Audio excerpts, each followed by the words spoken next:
I'm Collin. And I'm Megan. And this is Pet Sitter Confessional, an open and honest discussion about life as a pet sitter. Hello, and thank you for joining us today. If this is your first time, welcome. Hello. I wanted to say a big thank you to our listeners and our followers on social media. We've done a lot of interviews over the past 10 months, and lately we've seen a lot of you going to the interviewee's social media page and commenting how much you enjoyed the episode or what you took away from the episode. That's really cool. This is truly a supportive community, and we're all trying to build each other up.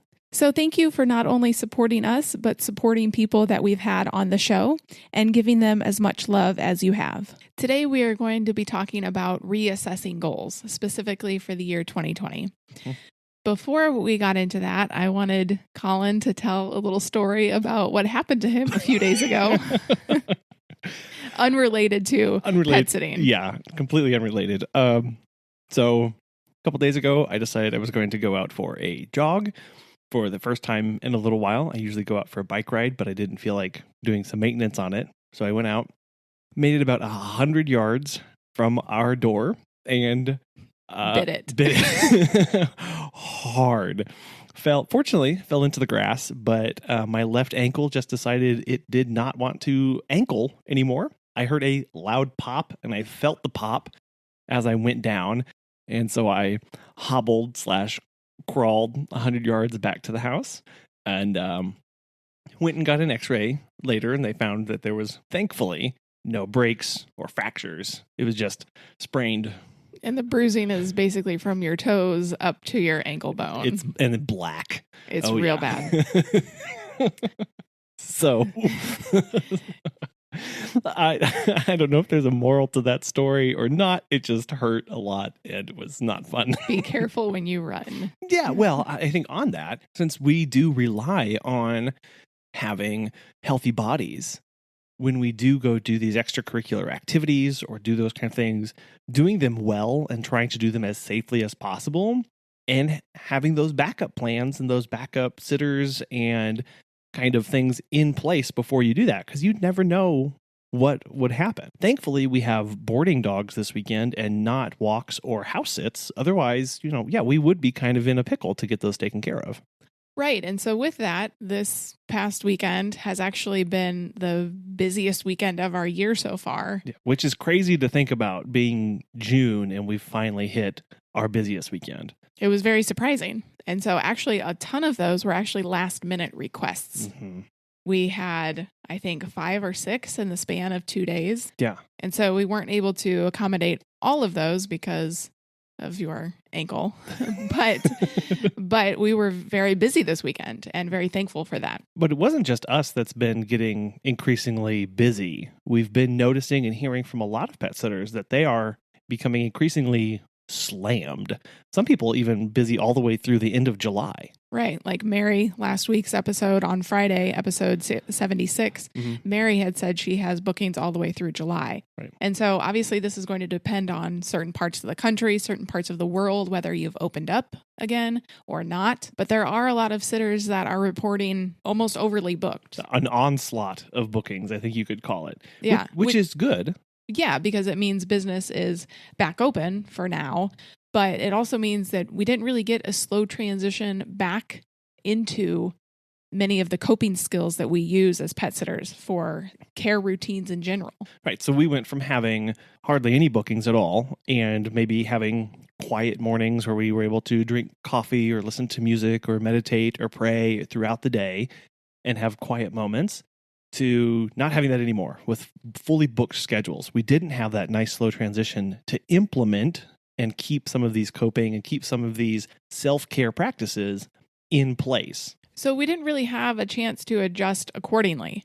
And if you're currently slammed, throwing together a schedule or a routine for your day that includes self-care is very important. Whether that's 5 minutes to just sit there and breathe, mm-hmm. Or if you aren't slammed, think about what that schedule looks like for you. What's really important, though, is that you stick with it. Right. Self-care in this industry is crucial. And I know it sounds really weird to be talking about self-care so suddenly after all of us were without anything for about 4 months.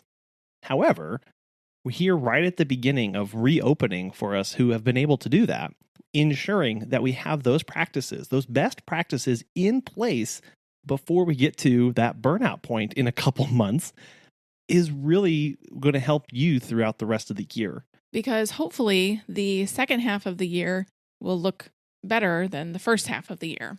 And that goes right into our topic today of reassessing your goals for this year. Yeah. So we are halfway through the year. Thank God. Most of us just want to move on to 2021. But select all, delete. Right. So we wanted to take this time to reassess the goals that we have for our businesses. Mm-hmm. Way back in episode 19, we discussed goals for 2020. I think it was the very last episode we did of 2019. That seems like 4 years ago. Yes. We talked about how to set them, how to achieve them, and expectations that we had for them. And we asked some of your goals as well, and many of you had great ones. You wanted to increase income, you wanted to diversify, you wanted to hire employees, and then, of course, take more time for yourself. That's really what we all want, is to keep running our businesses, but also have a lot of time for ourselves. And then the pandemic hit, and it really brought us all to our knees. Within the course of 72 hours, in some cases, to a complete standstill. Right. And we were left looking at those goals that we had made, going... almost laughing at them. Yeah, going, what on earth? Or crying at them. Mostly crying. Going, there's no way. I can't believe this. And through some of those early times, we said, let's set those goals aside for a little bit and just survive right now. Let's kind of put those out of mind, and we're going to need to go into survival mode. I think now is a good time to bring them back out and look at them and just be honest with ourselves and see where we are. See if there's any way to meet them even a little bit or readjust them accordingly. There are two ways that you can go about reassessing your goals. The first one is, if you had goals, reassess them. What that looks like if you had SMART goals, and we'll go over that in a minute, S.M.A.R.T goals that we had talked about in episode 19, it makes it a little easier to reassess. You can see your tracking, you can see if it was an achievable goal or not, and you can see if you want to move that goalpost a little bit to further that same goal just in a bigger way.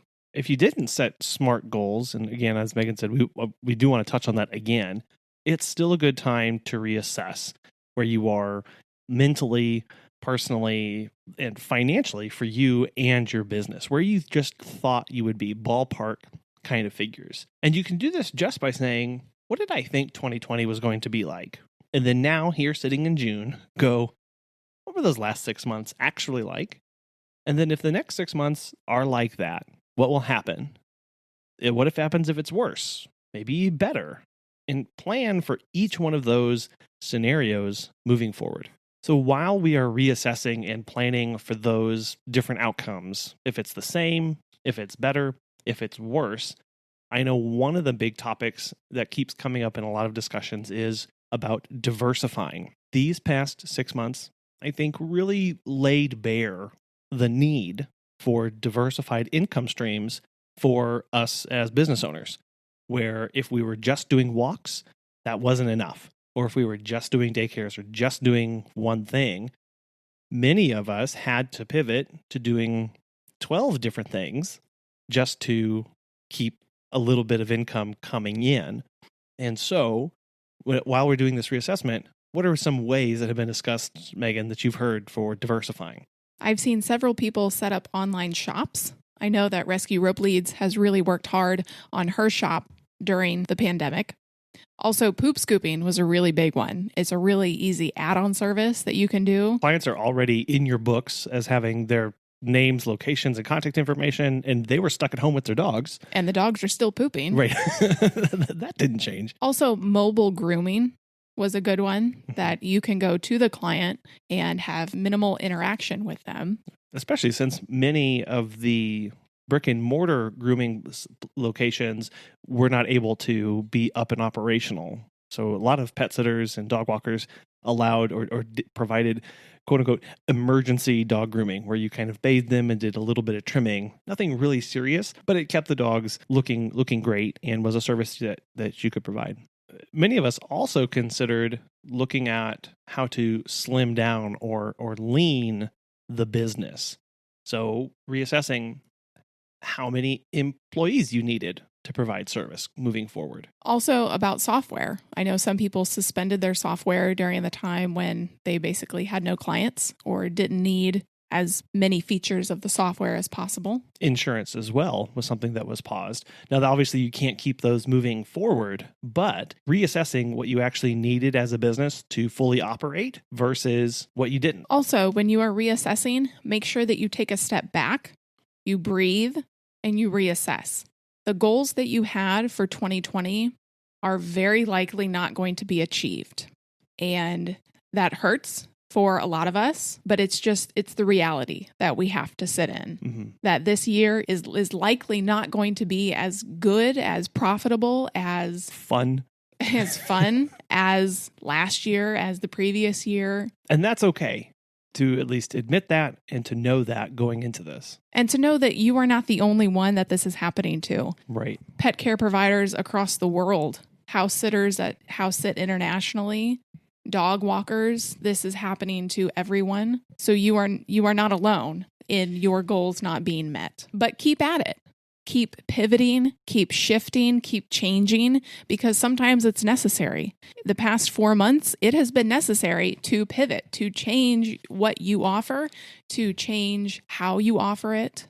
And I will say, I think that is really good and really healthy for the people that were able to do that, or even the people that just considered it, because how many of us were looking to offering multiple new services at the end of 2019? Probably not many. 2020 has really pushed us beyond that comfort zone and really challenged us to be creative, to be resourceful, and to come together. And it's been really cool to see. And I think by far and away, everybody has been able to do that. Everyone changed something about what they did to meet that new need. So now we are going to talk about SMART goals, S.M.A.R.T, what exactly they are and how to implement them. So S is specific. Your goal has to be direct, detailed, and meaningful. And some questions to ask yourself whenever you are creating these. The first one that I like to ask myself is, what exactly needs to be done? And with whom are you going to be working? It must be straightforward and emphasize action and the required outcome that you're trying to achieve with your business. So M is measurable. Is it quantifiable enough to track your progress for success? And really, I like to think of this one as they have to have measures, they have to have statements that will actually encourage and motivate you and will allow you to determine when the work is done. And I like that phrase and that thinking, because many of us, when we set goals, if they're not measurable, we might not know when to actually stop working towards them and clear them off our plate. So when we make them measurable, it allows us to check them off when we meet them and move on to the next one. A in SMART is for attainable. You also may see achievable. Here you're thinking, is it actually realistic? And do you have the tools and or resources to attain it? So if you set something that is too far beyond what you can currently do without buying a lot of new equipment or without acquiring a large workforce, that's not actually attainable right now. Now, if you need those things, plan that into your work for the coming time to make it achievable, but don't set it so far out of your reach that you could never actually get to it. And that also includes, can it be done within a reasonable amount of time? Can you actually do something that you set to within a given year, per se? R is relevant. Does it align with your company's mission? Now, a lot of us maybe have to flex this a little bit in 2020. We maybe provided grocery delivery service or something along those lines that we were pet sitting businesses and we had to pivot to that, but that's okay. We're reassessing our goals. And if you want to keep offering those services, maybe look at your company's mission. Look at what you are providing now and whether you want to conclude that moving forward. Because when it aligns with your mission, it's going to help you stay in the game. It's going to help motivate you, help your team members see where it fits, see how the work goes into what the company's doing, and provide value not just to your clients, but to you as well. And then T is time. Does it have a deadline? For me, deadlines are really important because they are by far and away one of the strongest motivating factors in my life for working. It doesn't really matter who asks me to do something. If they tell me a deadline, I'll try and get it done as much as possible. And don't just think of it as a deadline, but a start and finish time. Maybe you're looking ahead and you can't actually start working on something until Thanksgiving. That's fine. Just know that it starts in Thanksgiving so that you don't try and start working on it earlier and maybe not have the resources, not have the right marketing, not have the right season to be doing those kind of services or to meet the goals. And that's smart. These goals are specific, measurable, attainable, relevant, and time-based. That may have completely glossed over many of you. I know it kind of makes my eyes roll back in my head a little bit, but these are really powerful for one very simple reason. They are clear in all things. There's no wishy-washy when you make your goals like this. They clearly set expectations for you and allow you to communicate them to other people. That's what makes these so powerful. We used these to make some of our goals as well. One of the goals that we had was to reach 100 clients by the end of this year. We started the year at 76, and now we're at 90. So we are making our way there, and the past, I would say, month has really helped us get there. But because there's only 6 more months, we may not get another 10 clients. And so we need to be okay if we don't meet that goal. But for right now, we are going to leave it at 100 because I do think that is attainable by the end of the year. Especially given the rapid increase of new clients that we've seen just over very recent time period. Also, we wanted to increase our profits, as many of you all did as well. We are halfway through the year, and we have only made about a third of what we made this time last year. And that was to be expected with the pandemic going on. So we are looking into projections for the rest of the year and how to prepare for future lockdowns, because I know that here in Missouri and possibly in Texas, that's going to be the case as well. And I know California is still under some limitations as well. Right. And I think that's a really big fear for a lot of us and should be taken into account as we start reassessing our goals for 2020. Is that potential for lockdowns down the pipeline? Especially as we enter the fall and the winter when people are more in their homes and potentially going to contract it more. So as we look towards that scenario of lockdowns coming on, as we are thinking about these goals and thinking about where we were, where we want to be, there are some questions we need to be asking ourselves at this moment about our past 6 months experience. Were you prepared financially for it? I know many sitters were, but many sitters did not have a savings to fall back on. Mm-hmm. So if you were not, will you be financially prepared this time? Are you stocking away money now for the potential for a lockdown in the future? Right. I also know that some pet sitters during this time were just trying to stay afloat. Many of us really didn't know what the industry was going to look like on the back end of this, and we still don't really know because COVID is still very unknown. COVID, it's not going anywhere. So the fall will likely be a rough time again, unfortunately. And regardless of what the virus does, we will have to be combating with the psyche of our clients. When will they feel safe? How safe will they feel going out? And when will that process take place? Particularly for long distance traveling. Mm-hmm. That's going to take a while. Mm-hmm. It's changing the landscape of the world and pet care as we know it. Things will likely never be the same again. Mm-hmm. How we operated in 2019 and the goals that we had set for 2020 will look very differently for how we operate the rest of this year and the goals we set for years to come. So maybe you want to keep more cash on hand. And how you do that or what that looks like for you is going to be very different depending on how your business is set up and what kind of services you provide. Also look at streamlining your processes and making sure that they're the most efficient they can be. Right. Because if you're paying somebody hourly to do something, if you don't have to pay them for 14 hours of work when you can redo the process and pay them for 10, That's a way to build more cash on hand. Also look into services that don't require as much investment. And I think one of these things that come to my mind when I think about that is looking at our service areas that we work in and really investing in marketing, advertising, and word of mouth advertising in a very close area to keep clients close so you're not having to waste drive time, and maybe providing group walks in certain areas to really get more dollar per hour work out of a smaller area. So as we are setting these business goals and making them smart for where we want to achieve and how we want to go about achieving them, I do want to make sure that we don't lose the human aspect of this, that we don't forget about our employees, if you have them. What kind of goals can you meet as a community within your pet care business, as meeting their needs and making sure they're taken care of? Don't forget to include the goals that you want to have for building your broader community with your clients, how you stay connected with them, and other local businesses. When you go to reassess your goals and whether you keep them the same or you choose to change them a little bit, give yourself grace. At the end of the year, basically, we all just want to have survived this year.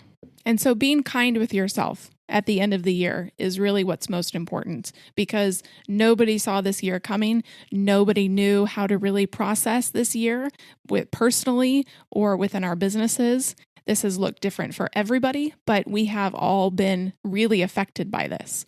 So give yourself grace, be kind to yourself, and reach out for help if you need it. Don't forget that there are people out there that are wanting to, willing, ready, and able to help you make these goals, help you plan out what you're doing, and give feedback on how their year has been as well. Somebody who has been great at setting goals and achieving them over the course of her entire business is Natasha O'Banion. And here she is with the Pet Business Coach segment this week. Today's question is it better to have employees or ICs, and why? I would say you want to think about your end game. And when you think about your end game, you want to be competitive. If you're thinking about being competitive, what would your employees want from you? So my clear-cut answer is employees. Employees is better. Now I'm going to go deep into this a little bit to not, try to give my opinion so much, but I would say if the question was better is going to be employees. You don't want to work so hard for your company and misclassify your business. The IRS is not playing around. I will just say that one more time. The IRS is not playing around. So if you misclassify your business, you can get hit with a nice bill in the mail. Now, if you are running your business on thin margins and next thing you know, you get a $1,200 a month invoice from the IRS that you owe them, you got yourself on a payment plan, that is going to hurt, and it's going to hurt badly.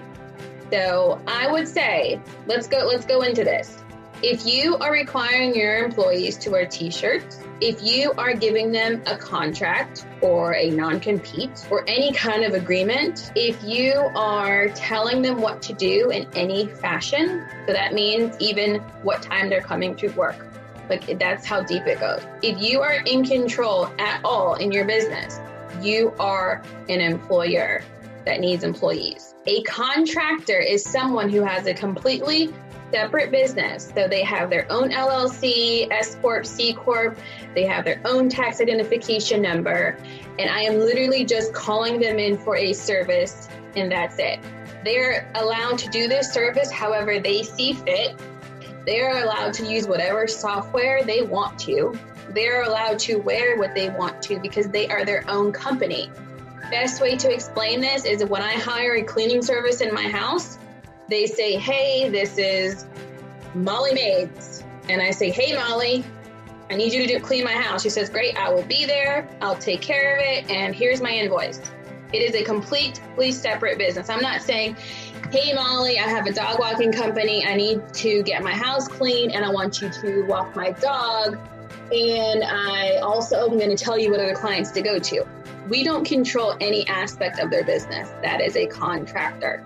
Same thing when you hire someone to work on your house or, Uber, those are contractors. You don't know when they're coming to work. You don't know what they're going to do. They run their own business and their own profile. Now, if you are a normal company that has process procedures, you want to have your shirt on, you want to put their face on your website, if you want to have them, sign, even privacy for customers. If you want to give them privacy, those are your employees. So I don't know any pet business, to be honest with you, that's not running an employee status. One thing I can say is pet sitters are the only avenue of us who run a thin line of ICs. If you're running a pet sitting company where literally your clients drop in when they want to, because I have had a client that I coached on this. She says, my clients drop in when they need me. When I go out of town, check, great. She says they can actually pick anyone on my software, because I had to change this for her, because she was controlling their booking. And I said, please change it that your client can click on the employee that they're choosing. And she says, okay, I'll change that. So now the client went in, they picked who they wanted to pick, and that person came to their house. The client gave that person all the notes. So the notes were not in the software. If the notes are in the software, that is now your business. Like, it's so thin. This classification is so very thin. But we changed the whole thing for her, because she's like, no, I want to stay on ICs. She didn't want to switch over to paying, the taxes and whatnot. But it's not even that much money. It's worth it. All you're doing is taking a percentage out of the employee pay to just jump into your taxes and your unemployment insurance. And I'm even going to go deeper to what's been going on now in COVID-19 and how all of our contractors are not being taken care of at all because they don't have that protection.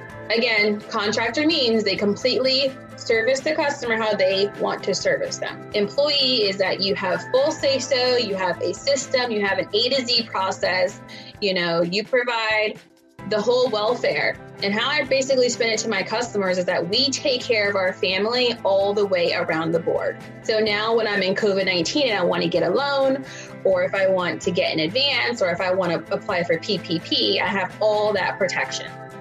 Okay? So those will be the main differences why employees are better. But mind you, if you also do like the hourly system, I know a lot of pet sitters are asking, should I pay per dog or per hour? If you're going per hour, it's an employees, like clear cut. If you want to do per hour, you got to have employees, because you're tracking their hours, you're tracking their day to day, and that's your employees. The employees are better. Reason being is because that risk factor. You always want to go into your business, like, how much am I willing to risk? Is there going to be a gray area? Is somebody going to perceive something differently? I've heard a horror story from one of my other colleagues, not in my business, but in theirs, that she clearly had a contractor, what she thought and they thought. But when it came to the end of the year and their person saw how much they had to actually pay in taxes, they told the IRS that, oh, I thought I was an employee and my employer was paying for it the whole time. So she got hit with a bill. You don't even want to go through that. Protect yourself, protect your business, make sure you're setting it up for employee status. But if you are going to go to contractor, just make sure you're not controlling the show. Make sure it's crystal clear. Make sure you have an independent contractor agreement that says, I am hiring this company. Make sure that company is on the first line. Make sure you write when you're contracting the company. So have dates. Okay, I'm contracting from January until June. Make it very clear that this is a contract of a contract. It's endless employment until I don't want to use you anymore. Make it clear. So if you had to go to court, you had to break it down. There's no misunderstanding of the classification between contractor and employee. But number one, get your lawyer involved, because I promise you can't do that part on your own. Get your lawyer involved if you want to go the contractor route, because there's a lot of gray areas, also state to state. So to answer your question, better would be employee.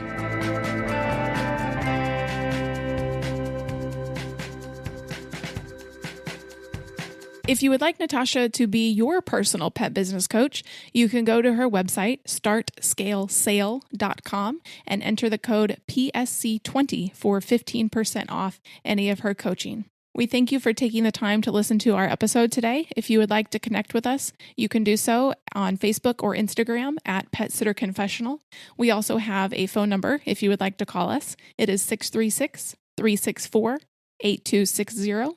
And you can find our pet sitter resources. We have a ton of resources from pet care providers all over the world, including insurance, software, gear they use, advertising methods. It's all on our website at petsitterconfessional.com. Thank you so much. Thanks, guys.